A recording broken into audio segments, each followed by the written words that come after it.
अथ प्रथमोऽध्यायः। धृतराष्ट्र उवाच धर्मक्षेत्रे कुरुक्षेत्रे समवेताः युयुत्सवः मामकाः पाण्डवाश्चैव किमकुर्वत ಸಂಜಯ. ಧೃತರಾಷ್ಟ್ರನು, ಹೇ ಸಂಜಯ, ಯುದ್ಧಾಪೇಕ್ಷೆಯಿಂದ ನನ್ನ ಮಕ್ಕಳು ಮತ್ತು ಪಾಂಡವರು ಧರ್ಮಕ್ಷೇತ್ರದಲ್ಲಿ ಸೇರಿದ ನಂತರ ಏನು ಮಾಡಿದರು ಎಂದು ಕೇಳಿದನು. ಸಂಜಯ ಉವಾಚ ದೃಷ್ಟ್ವಾ ತು ಪಾಂಡವಾನೀಕಂ ವ್ಯೂಢಂ ದುರ್ಯೋಧನಸ್ತದಾ ಆಚಾರ್ಯಂ ಉಪಸಂಗಮ್ಯ ರಾಜಾ ವಚನಮಬ್ರವೀತ್. ಸಂಜಯನು ಹೇಳಿದ, ರಾಜನೇ, ಪಾಂಡವರ ಸೇನಾವ್ಯೂಹವನ್ನು ವೀಕ್ಷಿಸಿ ರಾಜ ದುರ್ಯೋಧನನು ತನ್ನ ಗುರುಗಳ ಬಳಿಗೆ ಹೋಗಿ ಹೀಗೆಂದನು. ಪಶ್ಯೈತಾಂ ಪಾಂಡುಪುತ್ರಾಣಾಂ ಆಚಾರ್ಯ ಮಹತೇಂ ಚಮೂಂ ವ್ಯೂಢಾಂ ದ್ರುಪದ ಪುತ್ರೇಣ ತವ ಶಿಷ್ಯೇಣ ಧೀಮಥ. ಆಚಾರ್ಯರೇ, ನಿಮ್ಮ ಚತುರ ಶಿಷ್ಯನಾದ ದ್ರುಪದನ ಮಗನು ಕೌಶಲದಿಂದ ವ್ಯೂಹರೂಪವಾಗಿ ರಚಿಸಿರುವ ಈ ಪಾಂಡವ ಸೈನ್ಯವನ್ನು ನೋಡಿ. ಅತ್ರ ಶೂರಾ ಮಹೇಶ್ವಾಸ ಭೀಮಾರ್ಜುನ ಸಮಾಯುಧಿ ಯುಯುಧಾನೋ ವಿರಾಟಶ್ಚ ದ್ರುಪದಶ್ಚ ಮಹಾರಥಃ. ಹೋರಾಟದಲ್ಲಿ ಭೀಮಾರ್ಜುನರಿಗೆ ಸಮಾನರಾದ ಅನೇಕ ವೀರ ಬಲ್ಲಾಳುಗಳು ಈ ಸೈನ್ಯದಲ್ಲಿದ್ದಾರೆ. ಯುಯುಧಾನ, ವಿರಾಟ ಮತ್ತು ದ್ರುಪದರಂತಹ ಮಹಾರಥರಿದ್ದಾರೆ. ಧೃಷ್ಟಕೇತುಃ ಚೇಕಿತಾನಃ ಕಾಶಿರಾಜಶ್ಚ ವೀರ್ಯವಾನ್ ಪುರುಜಿತ್ ಕುಂತಿಭೋಜಶ್ಚ ಶೈಬ್ಯಶ್ಚ ನರಪುಂಗವಃ. ದೃಷ್ಟಕೇತು, ಚೇಕಿತಾನ, ಕಾಶಿರಾಜ, ಪುರುಜಿತ್, ಕುಂತಿಭೋಜ ಮತ್ತು ಶೈಬ್ಯನಂತಹ ನರಪುಂಗವರು ಇದ್ದಾರೆ. ಯುಧಾಮನ್ಯುಶ್ಚ ವಿಕ್ರಾಂತ ಉತ್ತಮೌಜಾಶ್ಚ ವೀರ್ಯವಾನ್ ಸೌಭದ್ರೋ ದ್ರೌಪದೇಯಾಶ್ಚ ಸರ್ವ ಏವ ಮಹಾರಥಾಃ. ಬಲಶಾಲಿ ಯುಧಾಮನ್ಯು, ಬಹುಶಕ್ತಿವಂತನಾದ ಉತ್ತಮೌಜ, ಸುಭದ್ರೆಯ ಮಗ, ದ್ರೌಪದಿಯ ಮಕ್ಕಳು ಇವರೆಲ್ಲ ಇದ್ದಾರೆ. ಇವರೆಲ್ಲ ಮಹಾರಥರು.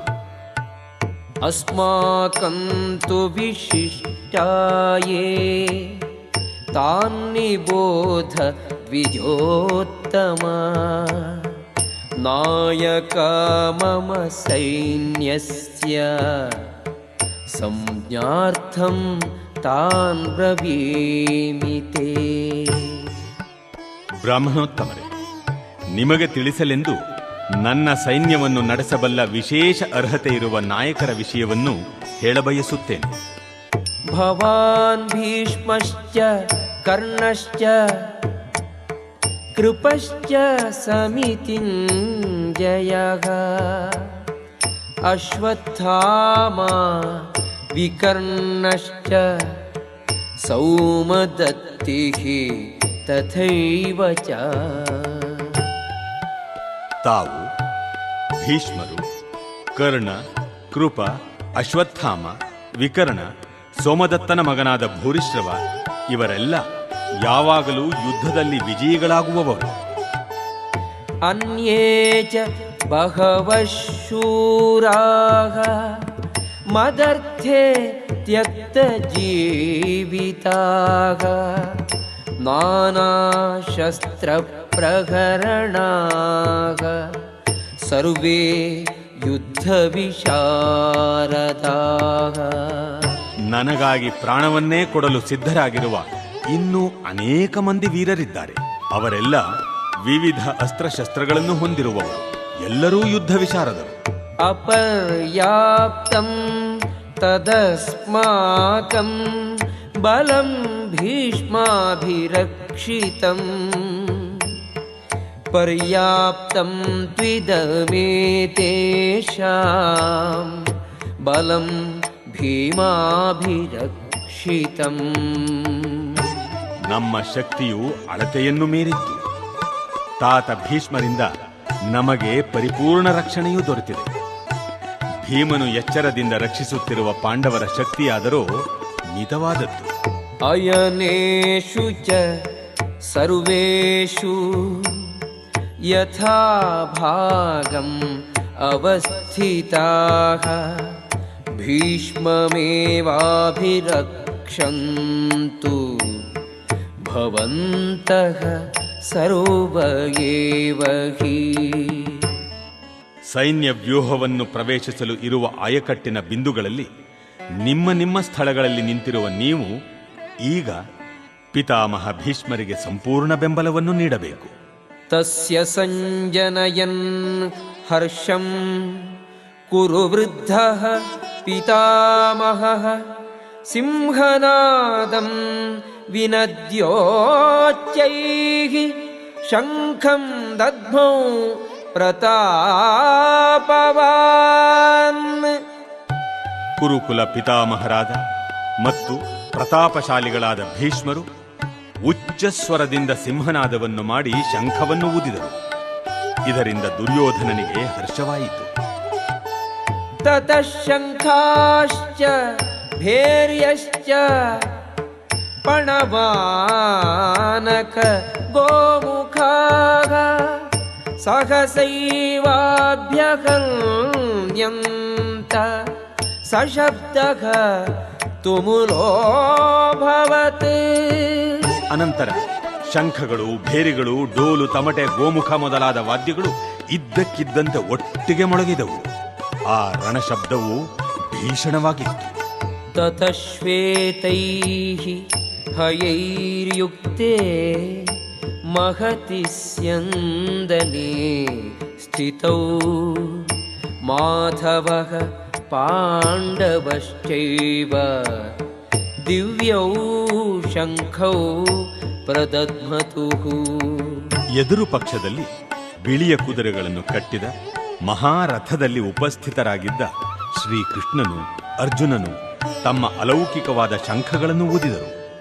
ಪಾಂಚಜನ್ಯಂ ಹೃಷಿಕೇಶೋ ದೇವದತ್ತಂ ಧನಂಜಯಃ ಪೌಂಡ್ರಂ ದದ್ಮೌ ಮಹಾಶಂಖಂ ಭೀಮಕರ್ಮಾ ವೃಕೋದರಃ. ಋಷಿಕೇಶನು ತನ್ನ ಪಾಂಚಜನ್ಯ ಎನ್ನುವ ಶಂಖವನ್ನು, ಅರ್ಜುನನು ಭಯಂಕರ ದೇವದತ್ತವನ್ನು, ವೃಕೋದರನು ಮತ್ತು ಅದ್ಭುತ ಸಾಹಸಗಳನ್ನು ಮಾಡಬಲ್ಲವನೂ ಆದ ಭೀಮನು ಪೌಂಡ್ರವೆನ್ನುವ ಮಹಾಶಂಖವನ್ನೂ ಊದಿದರು. ಅನಂತ ವಿಜಯಂ ರಾಜ ಕುಂತೀ ಪುತ್ರೋ ಯುಧಿಷ್ಠಿರಃ ನಕುಲಃ ಸಹದೇವಶ್ಚ ಸುಘೋಷಮಣಿಪುಷ್ಪಕೌ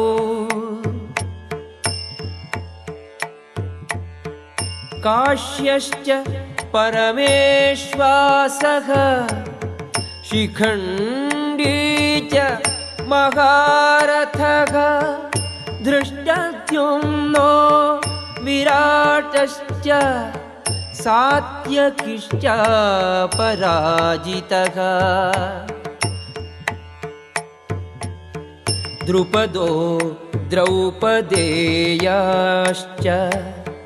ಸರ್ವಶಃ ಪೃಥಿವೀಪತೆ ಸೌಭದ್ರಶ್ಚ ಮಹಾಬಾಹುಃ ಶಂಖಾನ್ ದದ್ಮುಃ ಪೃಥಕ್ ಪೃಥಕ್. ಕುಂತಿ ಪುತ್ರನಾದ ಯುಧಿಷ್ಠಿರನು, ಅನಂತ ವಿಜಯ ಎಂಬ ತನ್ನ ಶಂಖವನ್ನು ಊದಿದನು. ನಕುಲ ಸಹದೇವರು ಸುಘೋಷ ಮತ್ತು ಮಣಿಪುಷ್ಪಕ ಶಂಖಗಳನ್ನು ಊದಿದರು. ಅರಸನೇ, ಮಹಾಧನುರ್ಧಾರಿಯಾದ ಕಾಶಿರಾಜ, ಮಹಾರಥನಾದ ಶಿಖಂಡಿ, ದೃಷ್ಟದ್ಯುಮ್ನ, ವಿರಾಟ, ಅಜೇಯನಾದ ಸಾತ್ಯಕಿ, ದ್ರುಪದ, ದ್ರೌಪದಿಯ ಮಕ್ಕಳು, ಮಹಾಬಾಹುವು, ಸುಭದ್ರೆಯ ಮಗನೂ ಆದ ಅಭಿಮನ್ಯು ಎಲ್ಲರೂ ತಮ್ಮ ತಮ್ಮ ಶಂಖಗಳನ್ನು ಊದಿದರು. ಸಘೋಷೋಧಾರ್ತರಾಷ್ಟ್ರಾಣಾಂ ಹೃದಯಾನಿ ವ್ಯದಾರಯತ್ ನಭಶ್ಚ ಪೃಥಿವೀಂ ಚೈವ ತುಮುಲೋ ವ್ಯನುನಾದಯಲ್. ಈ ಶಂಖಗಳ ನಾದದಿಂದ ತುಮುಲ ಉಂಟಾಯಿತು. ಭೂಮಿ ಮತ್ತು ಆಕಾಶಗಳಲ್ಲಿ ಪ್ರತಿಧ್ವನಿಯನ್ನು ಮಾಡುತ್ತಾ ಅದು ಕೌರವರ ಹೃದಯಗಳನ್ನು ಚೂರು ಚೂರು ಮಾಡಿತು. ಅಥ ವ್ಯವಸ್ಥಿತಾನ್ ದೃಷ್ಟ್ವಾ ಧಾರ್ತರಾಷ್ಟ್ರಾನ್ ಕಪಿಧ್ವಜಃ ಪ್ರವೃತ್ತೆ ಶಸ್ತ್ರ ಸಂಪಾತೆ ಧನುರುದ್ಯಮ್ಯ ಪಾಂಡವಃ. ಹೃಷೀಕೇಶಂ ತದಾ ವಾಕ್ಯಂ ಇದಂ ಆಹ ಮಹೀಪತೆ. ಹೇ ಅರಸನೇ, ಆಗ ಕಪಿಧ್ವಜನಾದ ಅರ್ಜುನನು ಯುದ್ಧ ಸನ್ನದ್ಧರಾದ ಕೌರವರನ್ನು ನೋಡಿದನು. ತನ್ನ ಧನುಸ್ಸನ್ನು ಎತ್ತಿ ಹಿಡಿದು ಬಾಣಗಳನ್ನು ಬಿಡಲು ಸಿದ್ಧನಾಗಿ ಶ್ರೀಕೃಷ್ಣನಿಗೆ ಈ ಮಾತುಗಳನ್ನು ಹೇಳಿದನು. ಅರ್ಜುನ ಉವಾಚ ಸೇನಯೋರುಭಯೋರ್ಮಧ್ಯೆ ರಥಂ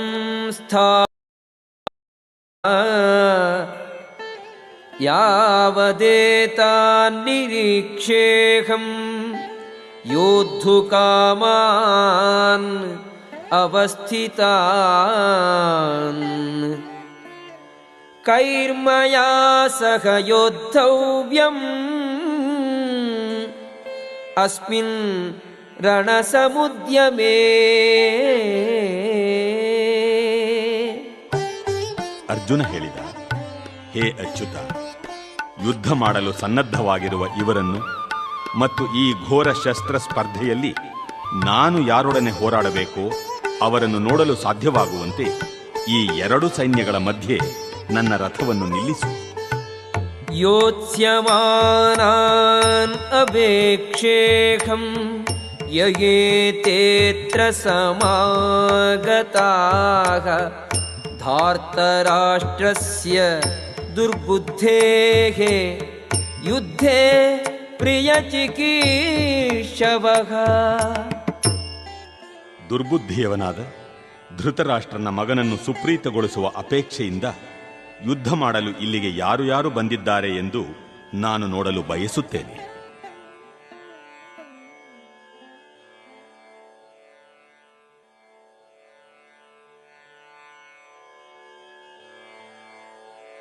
ಸಂಜಯ ಉವಾಚ ಏವಮುಕ್ತೋ ಹೃಷೀಕೇಶೋ ಗುಡಾಕೇಶೇನ ಭಾರತ ಸೇನಯೋರುಭಯೋರ್ಮಧ್ಯೆ ಸ್ಥಾಪಯಿತ್ವಾ ರಥೋತ್ತಮಂ. ಸಂಜಯನು ಹೇಳಿದ, ಹೇ ಭರತವಂಶಜನೇ, ಅರ್ಜುನನ ಈ ಮಾತುಗಳನ್ನು ಕೇಳಿ ಶ್ರೀಕೃಷ್ಣನು ಎರಡು ಸೈನ್ಯಗಳ ನಡುವೆ ತನ್ನ ಶ್ರೇಷ್ಠ ರಥವನ್ನು ನಿಲ್ಲಿಸಿದ.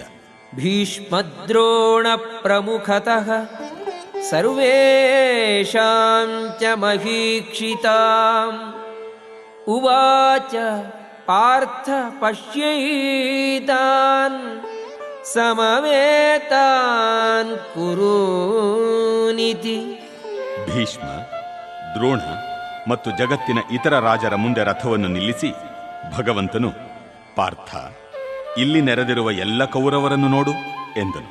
ತತ್ರ ಪಶ್ಯ ಸ್ಥಿತಾನ್ ಪಾರ್ಥಃ ಪಿತೃನಥ ಪಿತಾಮಹಾನ್ ಆಚಾರ್ಯಾನ್ ಮಾತುಲಾನ್ ಭ್ರಾತೃನ್ ಪುತ್ರಾನ್ ಪೌತ್ರಾನ್ ಸಖೀಂಸ್ತಥಾ.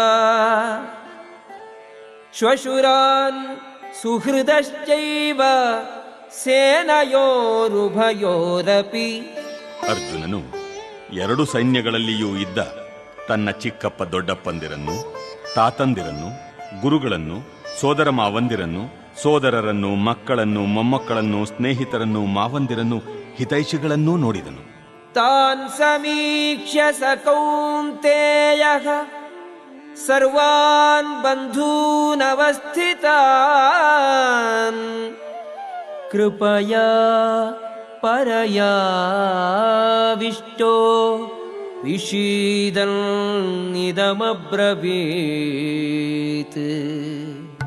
ಕುಂತಿಯ ಮಗ ಅರ್ಜುನನು ಈ ಎಲ್ಲ ನೆಂಟರಿಷ್ಟರನ್ನು ಕಂಡಾಗ ತುಂಬ ಭಾವಪರವಶನಾಗಿ ಹೀಗೆ ಹೇಳಿದನು. ಅರ್ಜುನ ಉವಾಚ ದೃಷ್ಟ್ವೇಮಂ ಸ್ವಜನಂ ಕೃಷ್ಣ ಯುಯುತ್ಸುಂ ಸಮುಪಸ್ಥಿತಂ ಸೀದಂತಿ ಮಮ ಗಾತ್ರಾಣಿ ಮುಖಂ ಚ ಪರಿಶುಷ್ಯತಿ. ಅರ್ಜುನನು ಹೇಳಿದನು, ಕೃಷ್ಣ, ಯುದ್ಧಾಭಿಲಾಷೆಯಿಂದ ಇಲ್ಲಿ ಸಮಾವೇಶಗೊಂಡಿರುವ ನನ್ನ ನೆಂಟರಿಷ್ಟರನ್ನು ನೋಡಿ ನನ್ನ ಅವಯವಗಳು ಕಂಪಿಸುತ್ತಿವೆ, ಬಾಯಿಯು ಒಣಗುತ್ತಿದೆ. ವೇಪತುಶ್ಚ ಶರೀರೇ ಮೇ ರೋಮಹರ್ಷಶ್ಚ ಜಾಯತೆ ಗಾಂಡೀವಂ ಸ್ರಂಸತೆ ಹಸ್ತಾತ್ ತ್ವಕ್ಚೈವ ಪರಿದಹ್ಯತೆ. ನನ್ನ ಶರೀರವು ಕಂಪಿಸುತ್ತಿದೆ, ಕೂದಲು ನಿಮಿರುತ್ತಿದೆ, ಗಾಂಡೀವ ಧನುಸ್ಸು ಕೈಯಿಂದ ಜಾರುತ್ತಿದೆ ಮತ್ತು ನನ್ನ ಚರ್ಮವು ಉರಿಯುತ್ತಿದೆ. ನ ಚ ಶಕ್ನೋಮಿ ಅವಸ್ಥಾತುಂ ಭ್ರಮತೀವ ಚ ಮೇ ಮನಃ ನಿಮಿತ್ತಾನಿ ಚ ಪಶ್ಯಾಮಿ ವಿಪರೀತಾನಿ ಕೇಶವ. ಹೇ ಕೇಶವ, ಇಲ್ಲಿ ನಿಲ್ಲುವುದಕ್ಕೂ ನನಗೆ ಆಗುತ್ತಿಲ್ಲ. ನನ್ನನ್ನೇ ನಾನು ಮರೆಯುತ್ತಿದ್ದೇನೆ. ನನ್ನ ಮನಸ್ಸು ಸುತ್ತುತ್ತಿದೆ, ಅಶುಭ ಸೂಚಕ ಶಕುನಗಳೇ ಕಾಣುತ್ತಿವೆ. ನ ಚ ಶ್ರೇಯೋನು ಪಶ್ಯಾಮಿ ಹತ್ವಾ ಸ್ವಜನಂ ಆಘವೇ ನ ಕಾಂಕ್ಷೇ ವಿಜಯಂ ಕೃಷ್ಣ ನ ಚ ರಾಜ್ಯಂ ಸುಖಾನಿ ಚ. ಹೇ ಕೃಷ್ಣ, ಯುದ್ಧದಲ್ಲಿ ನನ್ನ ಬಂಧುಗಳನ್ನೇ ಕೊಲ್ಲುವುದರಿಂದ ನನಗೆ ಯಾವ ಶ್ರೇಯಸ್ಸೂ ಆಗಲಾರದು. ಅನಂತರವೂ ನಾನು ಯಾವುದೇ ವಿಜಯವನ್ನಾಗಲಿ ರಾಜ್ಯವನ್ನಾಗಲಿ ಸುಖವನ್ನಾಗಲಿ ಬಯಸಲಾರೆ. ಕಿನ್ನೋ ರಾಜ್ಯೇನ ಗೋವಿಂದ ಕಿಂ ಭೋಗೈಃ ಜೀವಿತೇನ ವಾ ಯೇಷಾಮರ್ಥೇ ಕಾಂಕ್ಷಿತಂ ನೋ ರಾಜ್ಯಂ ಭೋಗಾಃ ಸುಖಾನಿ ಚ. ತ ಇಮೇವ ಸ್ಥಿತಾ ಯುದ್ಧೇ ಪ್ರಾಣಾಂ ತ್ಯಕ್ತ್ವಾ ಧನಾನಿ ಚ ಆಚಾರ್ಯಾಃ ಪಿತರಃ ಪುತ್ರಾಃ ತಥೈವ ಚ ಪಿತಾಮಹಾಃ ಮಾತುಲಾಃ ಶ್ವಶುರಾಃ ಪೌತ್ರಾಃ ಶ್ಯಾಲಾಃ ಸಂಬಂಧಿನಸ್ತಥಾ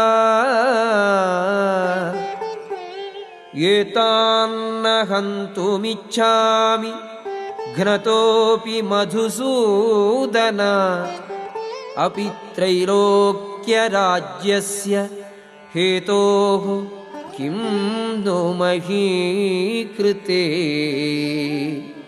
ನಿಹತ್ಯ ಧಾರ್ತರಾಷ್ಟ್ರಾನ್ನಃ ಕಾ ಪ್ರೀತಿ ಸ್ಯಾತ್ ಜನಾರ್ದನ.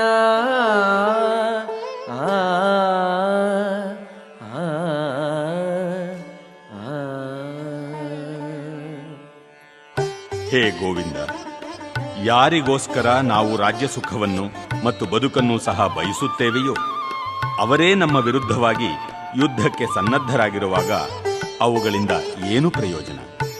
ಹೇ ಮಧುಸೂದನ, ಆಚಾರ್ಯರು, ಪಿತರು, ಪುತ್ರರು, ಪಿತಾಮಹರು, ಸೋದರ ಮಾವಂದಿರು, ಮೊಮ್ಮಕ್ಕಳು, ಭಾವಮೈದಂದಿರು ಮತ್ತು ಇತರ ಬಂಧುಗಳು ತಮ್ಮ ರಾಜ್ಯಗಳನ್ನು, ಧನವನ್ನು ತ್ಯಜಿಸಲು ಸಿದ್ಧರಾಗಿ ನನ್ನ ಮುಂದೆ ನಿಂತಿದ್ದಾರೆ. ಅವರು ನನ್ನನ್ನು ಕೊಲ್ಲಬಹುದು. ಆದರೂ ಅವರನ್ನು ಕೊಲ್ಲಲು ನಾನೇಕೆ ಅಪೇಕ್ಷಿಸಬೇಕು? ಹೇ ಜನಾರ್ದನ, ಈ ಭೂಮಿಯ ಮಾತಿರಲಿ 3 ಲೋಕಗಳನ್ನು ನನಗೆ ಕೊಡುವುದಾದರೂ ನಾನು ಇವರೊಡನೆ ಯುದ್ಧ ಮಾಡಲು ಸಿದ್ಧನಾಗಿಲ್ಲ. ಧೃತರಾಷ್ಟ್ರನ ಮಕ್ಕಳನ್ನು ಕೊಂದು ನಮಗೆ ಯಾವ ಸಂತೋಷ ಬಂದೀತು? ಪಾಪಮೇವಾಶ್ರಯೇದಸ್ಮಾನ್ ಹತ್ವೈತಾನ್ ಆತತಾಯಿನಃ ತಸ್ಮಾನ್ನಾರ್ಘಾವಯಂ ಹಂತುಂ ಧಾರ್ತರಾಷ್ಟ್ರಾನ್ ಸ್ವಬಾಂಧವಾನ್ ಸ್ವಜನಂ ಹಿ ಕಥಂ ಹತ್ವಾ ಸುಖಿನಃ ಸ್ಯಾಮ ಮಾಧವ. ಇಂತಹ ಆಕ್ರಮಣಕಾರರನ್ನು ಕೊಂದರೆ ನಮಗೆ ಪಾಪವೇ ಘಟಿಸುತ್ತದೆ. ಆದ್ದರಿಂದ ಧೃತರಾಷ್ಟ್ರನ ಮಕ್ಕಳನ್ನು, ನಮ್ಮ ಸ್ನೇಹಿತರನ್ನು ನಾವು ಕೊಲ್ಲುವುದು ಸರಿಯಲ್ಲ. ಭಾಗ್ಯದೇವತೆಯ ಪತಿಯಾದ ಮಾಧವನೇ, ನಮ್ಮ ಬಂಧುಗಳನ್ನು ಕೊಂದು ನಾವು ಏನನ್ನು ಪಡೆಯುತ್ತೇವೆ? ನಾವು ಸುಖವಾಗಿರಲು ಹೇಗೆ ಸಾಧ್ಯ? ಯದ್ಯಪ್ಯೇತೆ ನ ಪಶ್ಯಂತಿ ಲೋಭೋಪಹತ ಚೇತಸಃ ಕುಲಕ್ಷಯಕೃತಂ ದೋಷಂ ಮಿತ್ರದ್ರೋಹೇ ಚ ಪಾತಕಂ ಕಥಂ ನ ಜ್ಞೇಯಂ ಅಸ್ಮಾಭಿಃ ಪಾಪಾದಸ್ಮಾತ್ ನಿವರ್ತಿತುಂ ಕುಲಕ್ಷಯಕೃತಂ ದೋಷಂ ಪ್ರಪಶ್ಯದ್ಭಿಃ ಜನಾರ್ದನ. ಹೇ ಜನಾರ್ದನ, ಈ ಜನರ ಹೃದಯಗಳು ಸಂಪೂರ್ಣವಾಗಿ ದುರಾಶೆಗೆ ವಶವಾಗಿವೆ. ನಮ್ಮ ಕುಟುಂಬದವರನ್ನು ಕೊಲ್ಲುವುದರಲ್ಲಾಗಲಿ ಮಿತ್ರದ್ರೋಹದಲ್ಲಾಗಲಿ ಇವರಿಗೆ ದೋಷವೇನೂ ಕಾಣುವುದಿಲ್ಲ. ಆದರೆ ಕುಲಕ್ಷಯವನ್ನು ಮಾಡುವುದು ಪಾಪವೆಂದು ತಿಳಿದ ನಾವು ಈ ಪಾಪ ಕಾರ್ಯವನ್ನೇಕೆ ಮಾಡಬೇಕು? ಕುಲಕ್ಷಯೇ ಪ್ರಣಶ್ಯಂತಿ ಕುಲಧರ್ಮಾಃ ಸನಾತನಾಃ ಧರ್ಮೇ ನಷ್ಟೇ ಕುಲಂ ಕೃಷ್ಣಂ ಅಧರ್ಮೋಭಿಭವತ್ಯುತ. ಕುಲಕ್ಷಯವಾದರೆ ಸನಾತನವಾದ ಕುಲಧರ್ಮವು ನಾಶವಾಗುತ್ತದೆ. ಧರ್ಮವು ನಷ್ಟವಾದರೆ ಕುಟುಂಬದಲ್ಲಿ ಉಳಿದ ಭಾಗವು ಅಧರ್ಮದ ವಶವಾಗುತ್ತದೆ. ಅಧರ್ಮಾಭಿಭವಾತ್ ಕೃಷ್ಣ ಪ್ರದುಷ್ಯಂತಿ ಕುಲಸ್ತ್ರೀಯಃ ಸ್ತ್ರೀಷು ದುಷ್ಟಾಸು ವಾರ್ಷ್ಣೇಯ ಜಾಯತೆ ವರ್ಣಸಂಕರಃ. ಹೇ ಕೃಷ್ಣ, ಕುಟುಂಬದಲ್ಲಿ ಅಧರ್ಮವು ಪ್ರಧಾನವಾದಾಗ ಕುಲಸ್ತ್ರೀಯರು ನೀತಿಭ್ರಷ್ಟರಾಗಿ ಅನಿಷ್ಟ ಸಂತಾನ ಸೃಷ್ಟಿಯಾಗುತ್ತದೆ. ಸಂಕರೋ ನರಕಾಯೈವ ಕುಲಘ್ನಾನಾಂ ಕುಲಸ್ಯ ಚ ಪತಂತಿ ಪಿತರೋ ಖೇಷಾಂ ಲುಪ್ತಪಿಂಡೋದಕ ಕ್ರಿಯಾ. ಬೇಡದ ಜನರ ಸಂಖ್ಯೆ ಹೆಚ್ಚಿದರೆ ಅದು ಸಂಸಾರದ ಬದುಕನ್ನು ಮತ್ತು ಸಂಸಾರದ ಸಂಪ್ರದಾಯವನ್ನು ನಾಶಗೊಳಿಸಿದವರ ಬದುಕನ್ನು ನರಕ ಸದೃಶ ಮಾಡುತ್ತದೆ. ಇಂತಹ ಭ್ರಷ್ಟ ಸಂಸಾರಗಳ ಪೂರ್ವಿಕರು ಪತನ ಹೊಂದುತ್ತಾರೆ. ಏಕೆಂದರೆ ಅವರಿಗಾಗಿ ನಡೆಯಬೇಕಾದ ಪಿಂಡೋದಕ ಕ್ರಿಯೆಗಳು ಸಂಪೂರ್ಣವಾಗಿ ನಿಂತು ಹೋಗುತ್ತವೆ. ದೋಷೈರೇತೈಃ ಕುಲಘ್ನಾನಾಂ ವರ್ಣಸಂಕರಕಾರಕೈಃ ಉತ್ಸಾದ್ಯಂತೆ ಜಾತಿಧರ್ಮಾಃ ಕುಲಧರ್ಮಾಶ್ಚ ಶಾಶ್ವತಃ. ಕುಟುಂಬದ ಸಂಪ್ರದಾಯವನ್ನು ನಾಶ ಮಾಡಿ ಬೇಡದ ಮಕ್ಕಳನ್ನು ಸೃಷ್ಟಿಸುವವರ ದುಷ್ಕರ್ಮದಿಂದ ಎಲ್ಲ ಸಮುದಾಯ ಯೋಜನೆಗಳು, ಕುಟುಂಬ ಕಲ್ಯಾಣ ಚಟುವಟಿಕೆಗಳು ನಾಶವಾಗುತ್ತವೆ. ಉತ್ಸನ್ನ ಕುಲಧರ್ಮಾಣ ಮನುಷ್ಯಾಣಾಂ ಜನಾರ್ದನ ನರಕೇ ನಿಯತಂ ವಾಸೋ ಭವತೀತ್ಯನು ಶುಶ್ರುಮಾ. ಜನರನ್ನು ಪಾಲಿಸುವ ಹೇ ಜನಾರ್ದನ, ಕುಟುಂಬದ ಸಂಪ್ರದಾಯವನ್ನು ನಾಶ ಮಾಡುವವರು ನರಕವಾಸಿಗಳಾಗುತ್ತಾರೆ ಎಂದು ಗುರುಶಿಷ್ಯ ಪರಂಪರೆಯಿಂದ ಕೇಳಿದ್ದೇನೆ. ಅಹೋಬತ ಮಹತ್ಪಾಪಂ ಕರ್ತುಂ ವ್ಯವಸಿತಾ ವಯಂ ಯದ್ರಾಜ್ಯ ಸುಖಲೋಭೇನ ಹಂತುಂ ಸ್ವಜನಂ ಉದ್ಯತಾಗ. ಅಯ್ಯೋ, ಮಹತ್ತಾದ ಪಾಪ ಕಾರ್ಯಗಳನ್ನು ಮಾಡಲು ನಾವು ಸಿದ್ಧತೆ ಮಾಡಿಕೊಳ್ಳುತ್ತಿದ್ದೇವೆ ಎನ್ನುವುದು ಎಂತಹ ಆಶ್ಚರ್ಯದ ಸಂಗತಿ. ರಾಜ್ಯ ಸುಖದ ಲೋಭದಿಂದಾಗಿ ನಾವು ಸ್ವಜನರನ್ನು ಕೊಲ್ಲಲು ಸಂಕಲ್ಪ ಮಾಡಿದ್ದೇವೆ. ಯದಿ ಮಾಂ ಅಪ್ರತೀಕಾರಂ ಅಶಸ್ತ್ರಂ ಶಸ್ತ್ರಪಾಣಯಃ ಧಾರ್ತರಾಷ್ಟ್ರ ರಣೇ ಹನ್ಯುಃ ತನ್ಮೇ ಕ್ಷೇಮತರಂ ಭವೇತ್. ಶಸ್ತ್ರವಿಲ್ಲದ ಮತ್ತು ಪ್ರತೀಕಾರ ಮಾಡದಿರುವ ನನ್ನನ್ನು ಶಸ್ತ್ರಪಾಣಿಗಳಾದ ಧೃತರಾಷ್ಟ್ರ ಪುತ್ರರು ರಣಭೂಮಿಯಲ್ಲಿ ಕೊಂದರೆ ಅದು ನನಗೆ ಒಳ್ಳೆಯದೇ. ಸಂಜಯ ಉವಾಚ ಏವಮುಕ್ತ್ವಾರ್ಜುನಃ ಸಂಖ್ಯೇ ರಥೋಪಸ್ಥ ಉಪಾವಿಶತ್ ವಿಸೃಜ್ಯ ಸಶರಂ ಚಾಪಂ ಶೋಕ ಸಂವಿಘ್ನ ಮಾನಸಃ.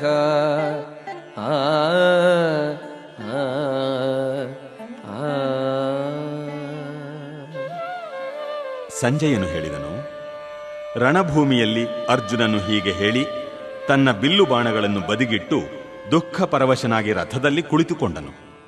ಓಂ ತಸ್ಸದಿತಿ ಶ್ರೀಮದ್ಭಗವದ್ಗೀತಾಸು ಉಪನಿಷತ್ಸು ಬ್ರಹ್ಮವಿದ್ಯಾಯಾಂ ಯೋಗಶಾಸ್ತ್ರೇ ಶ್ರೀಕೃಷ್ಣಾರ್ಜುನ ಸಂವಾದೇ ಅರ್ಜುನ ವಿಷಾದಯೋಗೋ ನಾಮ ಪ್ರಥಮೋಧ್ಯಾಯಃ.